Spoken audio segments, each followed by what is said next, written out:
জনপ্রিয় দৈনিক পত্রিকা কালবেলা, যেটা অনলাইন এবং অফলাইন দুটোতেই অত্যন্ত সুন্দরভাবে দেশের মানুষের কথা প্রচার করে আসছে।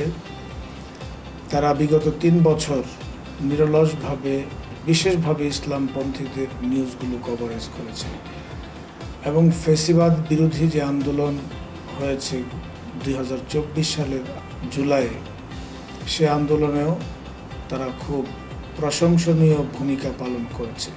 তা আমরা সবসময় সংবাদ মাধ্যমের স্বাধীনতায় বিশ্বাসী এবং তারা দেশের মানুষের শিকড়ের সন্ধানটা তারা তুলে আনবে, খবরের ভিতরের খবরটা তারা জনগণের সামনে প্রকাশ করবে।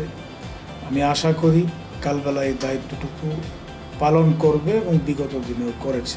16 অক্টোবর তাদের বর্ষপূর্তি, 3 বছর পার করে তারা 4র্থ বর্ষে পদার্পণ করছে। এই সময়ে তাদের জন্য শুভকামনা থাকবে।